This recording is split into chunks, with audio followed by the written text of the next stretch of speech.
안녕하십니까. 조선일보경제부의 박사기자 방현출입니다. 11월 24일 코인 파헤치기 본격적으로 시작해 보도록 하겠습니다. 오늘은 IT 전문 미디어 테크엠의 이수호 부사장님 나오셨습니다. 안녕하세요. 안녕하세요. 네, 오늘 금융 쪽 뉴스로는 하느니 이제 6차례 연속으로 금리를 인상했네요. 그래서 베이비 스텝해서 좀 금리 인상폭을 좀 줄여가는 모습이에요. 이제 미국도 이제 금리 인상폭을 좀 줄여간다고 하니까 좀 이 코인 시장에 좀 좋은 뉴스가 될 것 같기도 한데. 코인 시장이 이거보다 더 큰 지금 악재가 지금 있죠. 예. 네. FTX 파산 이게 계속 후폭풍을 좀 일으키고 있는데 오늘 그 얘기 또 해가지고 여러 가지 얘기들 준비해 오셨습니다. 일단 키워드 3가지로 좀 준비해 오셨죠? 예. 네, 일단 오늘 3가지 키워드를 준비해봤는데요. 예. 첫 번째는 고팍스의 FTX 불똥. 예. 두 번째 키워드는 운명의 날 앞둔 위믹스. 예. 세 번째 키워드는 지스타에 뜬 게임 도시. 이렇게 예. 준비를 해봤습니다. 일단 먼저 FTX 파산 얘기. 후폭풍 얘기부터 좀 해보죠. 예. 예, 그러니까 계속 불똥이 튀고 있죠 여기저기. 네, 예. 사실 11월 10일 전후로 이제 시작이 된 이슈가 네. 지금 이제 12월을 앞두고 있는데 한 2주 정도 지금 계속 진행 중이고요. 네. 일단은 세계에서 가장 큰 코인 거래소 하나가 파산을 했기 때문에 그쪽에서 꼬리에 꼬리를 물고 지금 이 코인 시장의 좀 거래소라든지 네. 아니면 코인을 발행했던 기업 또는 이제 코인을 기반으로 다양한 금융 상품을 중개하고 알선했던 기업들까지 네. 연쇄적으로 좀 이렇게 좀 무너져가는 그런 움직임이 보이고 있어서 네. 일단 미국 외신들도 지금 보도가 계속 잇따르고 있는데 네. 뉴스는 매일매일 새로운데 일단 우리나라에도 영향을 미치기 시작을 했습니다. 일단 그렇죠. 첫 발단은 그 미국에서 코인을 대출해주는 기업 중에 이제 제일 큰 곳이 이제 제네시스라는 곳이 있는데요. 네. 여기가 지금 10억 달러의 자본금을 구하지 못해서 지금 파산 위협에 처했다라는 보도가 월스트리트 저널을 통해서 나왔습니다. 네. 사실은 그 제네시스라는 곳 생소하신 분들도 많을 텐데 일단은 미국의 SEC랑 법무부가 지금 FTX 사태 직후에 지금 전 코인 거래소 또는 네. 코인 사업을 영위하고 있는 곳들을 지금 전부 다 조사를 하고 있어요. 네. 사실상 거의 전수조사에 가까울 정도로 현미경 조사를 네. 하고 있다고 하더라고요. 그러다 보니까 준비금을 제대로 갖고 있는지, 즉 고객이 바로 돈을 돌려달라고 했을 때 100% 돈을 돌려줄 수 있는지, 이걸 이제 그 블록체인 기술 중에 하나 머클트리라는 게 있는데 네. 우리가 완벽하게 돈을 갖고 있다라는 일종의 증명서라는 것들을 지금 주요 코인 거래소랑 코인 업체들이 연쇄적으로 발표를 하고 네. 공지를 하고 있다고 해요. 그런데 일단 제네시스라는 곳이 일단 지금 돈이 없다고 합니다. 그래서 비어 있어요. 네, 일단 돈을 돌려줘야 될 돈을 고객들에게 돌려주지 못하고 있고 이 제네시스라는 곳이 왜 되게 중요하냐면 네. 저희도 많이 다뤘던 곳인데 이제 디지털 커런시 그룹이라고 있습니다. 네. DCG라고 부르는데 여기가 지금 세계 최대 규모의 블록체인 핀테크 회사예요. 네. 여기에 소속되어 있는 회사가 또 어떤 곳이냐면 이 DCG 산하에 그레이스케일이라고 있습니다. 이건 들어봤어요. 예, 네. 상당히 약간 자산운용사 같은 데죠. 그러니까 네, 투자하는 회사. 맞습니다. 예. 사실은 그레이스케일이 세계 최대 규모의 비트코인 펀드를 운영하는 곳인데 월가랑 실리콘밸리 주요 기업들이 여기 주주고요. 네. 여기 이제 많은 그 자산을 대부분을 사실상 전통 레거시 기업들이 돈을 대고 있는 곳이라 이 그레이스케일의 모회사인 DCG가 흔들린다라는 건 사실 굉장히 충격적인 일이기도 하고요. 네. 왜 이렇게 됐냐? 결국은 당연히 FTX 때문이긴 한데 네. FTX에 지금 제네시스가 물려있는 돈이 약 2천억 정도 된다고 해요. 엄청난 돈이 물려 있군요. 2천억 때문에 이렇게 흔들리는 이유가 뭘까에 대해서 사실 의구심을 갖고 있는 분들도 많은데 네. 단순히 2천억이 물려서라기보다는 FTX가 흔들리다 보니까 거기에 돈을 묶어놨던 곳이 또 제네시스의 고객이기도 합니다. 그러니까 고객들의 뱅크런이 같이 이어지다 보니까 돈만 더 흔들리는 그런 모습인 것 같기도 하고요. 네. 또 DCG가 그레이스케일 말고 또 다른 자회사가 있습니다. 바로 코인베이스입니다. 코인베이스의 핵심 주요 주주기도 하고요. 네. 그래서 코인베이스 하면 또 미국의 제일 큰 코인 거래소기도 하고 또 미국 기관들이 가장 많이 코인을 위탁 영업하는 곳 중에 하나인데 네. 코인베이스와 그레이스케일이 흔들린다라는 거는 사실상 미국 월가의 코인 자금이 우르르 빠져나갈 수 있다라는 시그널이기도 해서 시장에서 굉장히 공포를 느끼기도 네. 하고요. 살짝 정리해 보면 DCG라는 곳의 자회사로 이제 그레이스케일이 있고 네. 제네시스도 관계사로 제네시스도 있고 코인베이스도 코인베이스도 있고 이렇게 되는데 그 중에 하나인 제네시스가 지금 흔들리니까 연쇄적으로 다 지금 위험하다 이런 얘기가 나온다. 맞습니다. 이런 거죠. 예. 그러니까 FTX가 워낙 붕괴 직전까지 세계 2위 수준의 코인 거래소였기 때문에 여기저기 시장에 영향력을 많이 행사를 했고요. 네. 세콰이어랑 소프트뱅크 같은 또 우리나라 벤처에도 굉장히 많은 영향력을 미치는 글로벌 굴지의 투자자도 수천억씩 지금 FTX에 FTX에 투자를 물렸다고. 했는데 여기도 맞습니다. 아예 파산하면 돈을 회수할 길이 없어지는 거죠. 네, 예. 그래서 세콰이어 같은 경우는 아예 주주들에게 서한을 보내서 3천억 가량은 못 받을 수도 있을 것 같다라는 그런 이제 부정적인 내용의 그거를 전달했다고 해요. 그러니까 이게 지금 제네시스의 위협이 사실 현실화된 것으로 보여지고요. 네. 뉴스를 매일 봐야 될 것 같은 게 일단 재미난 거는 지난 21일 날 일단 지금 제네시스가 투자금 유치에 나섰다라는 보도가 블룸버그에서 있었고 다만 투자금 유치에 실패할 경우에는 파산 가능성이 있다라는 거고 이 뉴스가 연이어 나오면서 지금 코인베이스 주가가 크게 빠졌습니다. 네. 한 달 새에 보니까 40%, 50% 가까이 지금 주가가 빠져서 시가총액이 13조 원 수준까지 밀렸더라고요. 그러니까 네. 사실 잘 나갈 때는 이제 100조 원까지 갔던 회사인데 그러니까 1년 전과 비교하면 코인베이스의 시총이 10분의 1 수준까지 밀렸다고 봐야 되는 거죠. 그러니까 그만큼 지금 미국 월가의 자금을 위협할 만큼 FTX 사태 폭풍이 굉장히 거세다라는 거고요. 또 여기 말고도 또 미국에도 또 제민이라는 코인 거래소가 있습니다. 아, 또 다른 코인 거래소도 좀 이름이 나와요? 네, 여기도 매우 유명한 곳인데 여기도 최근에 코인 스테이킹 서비스 인출을 제한했다고 하더라고요. 쉽게 말하면 뱅크런이 잇따르고 있고 이거를 지금 제대로 소화하지 못하고 있다. 예. 또 하나는 사실 이 제미니 같은 경우도 이 제네시스의 일부 상품을 위탁을 하고 같이 영업을 했던 것으로 네. 보여져요. 그러니까 제네시스가 흔들리니까 이쪽에 파트너사였던 코인 거래소도 같이 흔들린다라고 보시면 될 것 같고 국내 이슈도 지금 불거졌습니다. 이게 이제 국내까지 이제 불똥이 튀고 있는 맞습니다. 거죠. 네. 예. 고팍스가 네. 지금 위기에 처해 있는데요. 일단 고팍스는 국내 5대 코인 거래소 중 한 곳이잖아요. 또 네. 워낙 계좌를 갖고 있는 곳이기도 하고 사실 고팍스가 이제 재작년에 DCG로부터 투자를 받았어요. 그러니까 매우 이례적이죠. 사실은 우리나라 코인 거래소가 해외 투자를 받는 경우가 거의 없었는데 이 제네시스의 모회사인 이번 위기를 촉발한 이 DCG에서 직접 투자를 받아서 계열사로 편입이 됐습니다. 그 투자를 받았을 때만 해도 아 우리는 코인베이스랑 네. 먼 가족이야.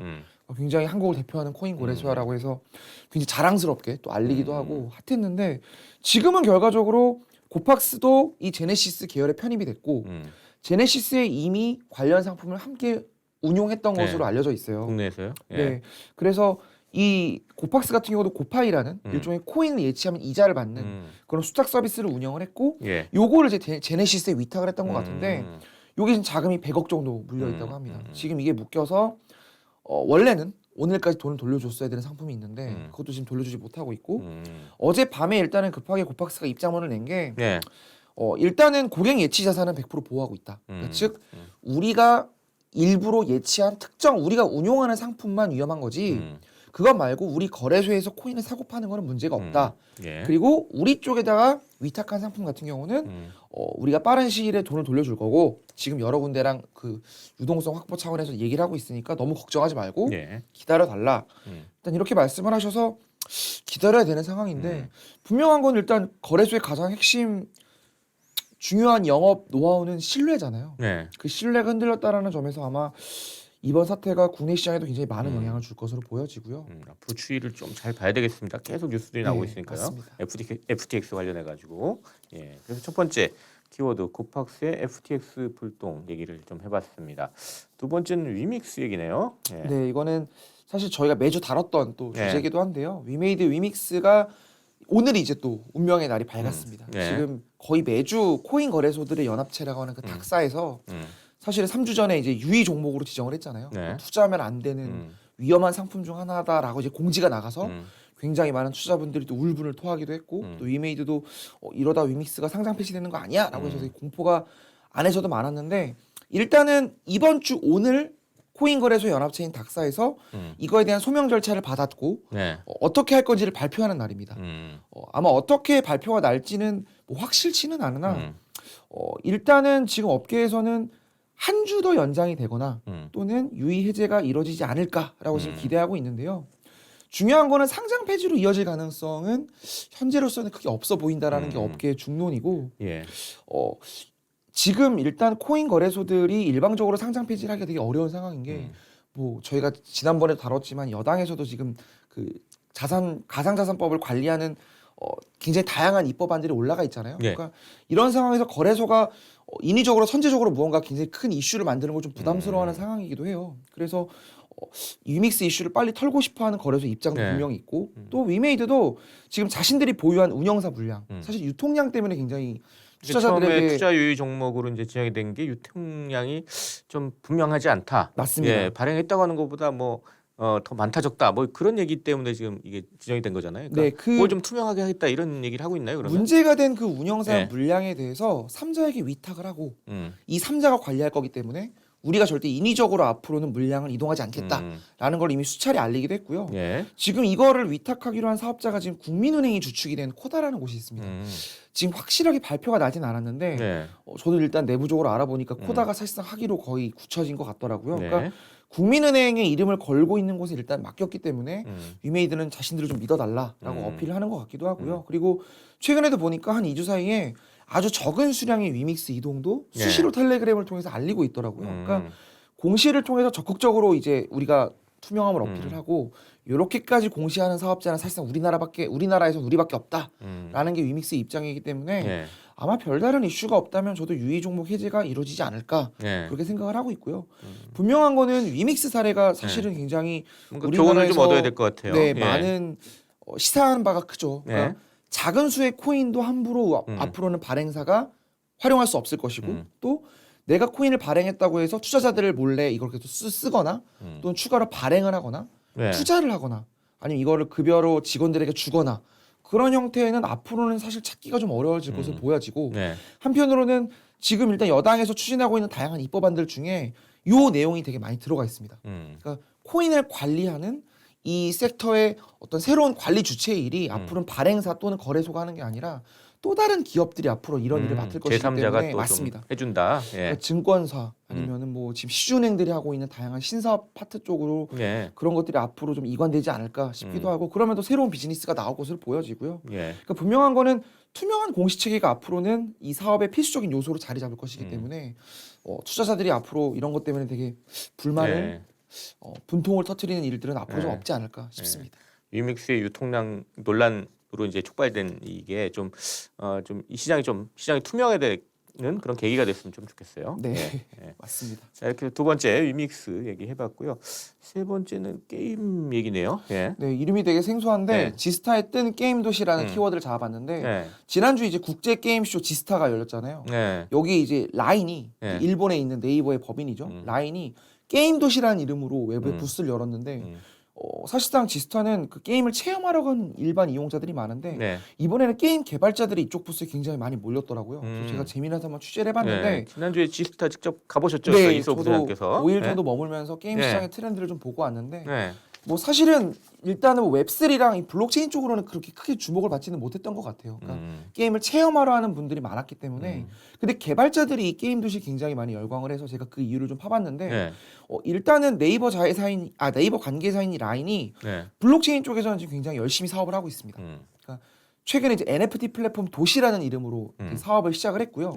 이 도시가 우리나라의 그 도시를 말하는 건데 그 웹3의 새로운 도시를 만들겠다는 의미로 도시라는 이름을 지었다고 해요. 게임 플랫폼이고 앞으로 이 도시를 통해서 게임을 개발할 수 있도록 웹 3.0 기반으로 지금 개발하고 있는데 일단은 플랫폼이면 게임들이 들어와야 되잖아요. 뭐 라인이 일일이 다 게임을 개발해서 다 그쪽에 넣을 수 없고 외부 게임사들의 게임이 들어와야 되기 때문에 개발자들의 마음을 잡는 게 중요하고 그래서 적극적으로 자신들의 서비스를 이번 지스타를 통해서 어필을 한 건데 일단은 이 안에 들어오게 되면 다양한 개발 도구를 지원받을 수 있다고 해요. 그러니까 P2E라든지 NFT라든지 웹3 게임 쪽에서 할 수 있는 다양한 인프라 시스템들을 다 라인이 대신 개발해 줍니다. 그러니까 어려운 게임을 개발할 필요가 없다라는 거죠. 그리고 토큰을 발행해서 이 토큰이 실질적으로 뭐 거래소에 상장하거나 또는 이용자들이 이 토큰을 서로 주고받게 하는 그 일련의 과정도 아마 라인이 상당 부분 지원을 해주지 않을까 일단 그렇게 보여지고요. 이런 것들이 사실상 게임 개발이랑 좀 동떨어진 블록체인 개발 섹터라서 일반 개발자들이 좀 어려움을 느낀다고 하더라고요. 그런 부분들을 라인이 적극적으로 지원해 주겠다라는 것이고 또 하나는 이용자 측면에서도 요즘은 게이머가 직접 투표를 통해서 게임을 운영하는 그런 시스템이 되게 많거든요. 그러니까 직접 게이머가 게임에 참여할 수 있는 그런 의사결정 구조인데 이런 시스템도 라인이 직접 개발해서 게임에 일일이 다 넣어준다고 합니다. 그러니까 즉 웹3 게임을 즐기는 이용자와 웹3 게임을 만들려고 하는 게임 개발사들에게 모두 다 허들을 낮춰준다라는 측면에서 굉장히 큰 의미가 있고 한편으로는 과거 네이버의 모습이 좀 떠오르기도 하더라고요. 그러니까 네이버가 포털로 딱 처음에 들어와서 검색으로 시작을 하다가 나중에는 뭐 카페라든지 아니면 쇼핑몰이라든지 그런 것들을 만들어주면서 뭐 이커머스도 새롭게 시장이 또 열리기도 했고 또 네이버 카페나 그런 것들을 통해서 커뮤니티 시스템도 네이버가 굉장히 많은 툴들을 만들어줬잖아요. 그러니까 그렇게 라인이 이제는 앞으로 그런 시장에 적극적으로 자신의 모습을 좀 보여주겠다라고 하는 것 같고 라인 그럼 메신저 회사로 알고 있는데 게임하고는 별로 이렇게 연관이 잘 안 되는 것 같은데 이쪽 게임 쪽으로 갑자기 이름이 툭 튀어나온 것 같아요. 네, 사실은 라인이 일본의 국민 메신저로 일단 굉장히 크게 주목을 받았고 네. 아시아권에서도 대만이나 태국에서도 라인을 쓰는 분들이 굉장히 많아요. 그런데 게임 부분에서는 사실 큰 존재감을 그동안 보이지 못했습니다. 왜냐하면 메신저 사업자가 게임을 잘하는 경우가 별로 없어요. 게임을 개발해서 직접 유통하는 것까지가 굉장히 큰 공수가 드는 작업인데 그래서 카카오 같은 경우는 아예 게임 개발 자회사를 따로 뒀던 것이고 카카오 게임즈인가요? 맞습니다. 네. 그래서 일본 내 아케이드 게임 정도만 그동안 유통을 했는데 요즘 넷플릭스도 그렇고 페이스북도 그렇고 뭐 구글도 그렇고 미국의 빅테크가 적극적으로 게임을 어떤 콘텐츠의 하나로 받아들이려고 하잖아요. 왜냐하면 자신들의 플랫폼에 오래 시간을 머물게 하기 위해서는 게임이 필요하다라고 지금 모든 빅테크들이 느끼고 있는 거기 때문에 네. 그래서 라인도 적극적으로 이 웹3랑 블록체인을 통해서 게임 사업을 키우겠다라는 의지고 사실 우리나라에서도 이미 게임 플랫폼 사업을 하는 곳들이 많습니다. 카카오도 있고 뭐 위메이드도 있고 네. 컴투스도 있는데 아마 앞으로 해외에서 이렇게 국내 인터넷 기업들이 게임 플랫폼 특히 웹3 쪽으로 네. 경쟁을 하려고 하는 사업자들이 계속 끊임없이 나오고 있기 때문에 앞으로 해외에서 국내 게임사들의 경쟁을 한번 지켜보는 것도 굉장히 흥미로울 것 같습니다. 네. 이렇게 세 번째 얘기까지 좀 해봤습니다. 자, 이렇게 해서 코인파이츠 이제 거의 마칠 시간이 다 됐는데요. 저희 시청자, 구독자 여러분께 마무리 인사 부탁드리겠습니다. 네, 요즘 뭐 코인 시장이 사실 뭐 거시경제를 따라가는 부분 때문에 밤잠을 설치고 보시는 분들 되게 많을 텐데 일단은 코인의 어떤 단기 시황을 보는 것보다 앞으로의 모멘텀을 보는 게 중요하잖아요. 지금 저희가 2년 가까이 하면서 계속 국내 기업들이 어떻게 사업을 발전하고 있고 어떤 서비스들이 나오고 있는지 계속 이렇게 주시하면서 보시면 앞으로 내년 정도 되면 사실은 피부로 와닿는 서비스들이 분명히 빠르게 등장할 겁니다. 그 속에서도 투자 포인트도 있을 것이고 또 우리가 실생활에서 직접 블록체인을 느끼는 것들도 많을 거기 때문에 좀 긍정적인 시각으로 산업을 바라보실 필요가 있지 않나 이런 말씀을 드리고 싶습니다. 미래를 좀 바라보는 그런 눈을 가져봤으면 좋겠습니다. 자, 이렇게 해서 11월 24일 목요일 코인 파헤치기 마칠 시간입니다. 지금까지 코인 파헤치기 함께해 주신 IT 전문 미디어 테크엠의 이수호 부사장 그리고 저는 조선일보 경제부의 박사기자 방현철이었습니다. 그럼 다음 시간에 또 뵙도록 하겠습니다. 감사합니다. 감사합니다.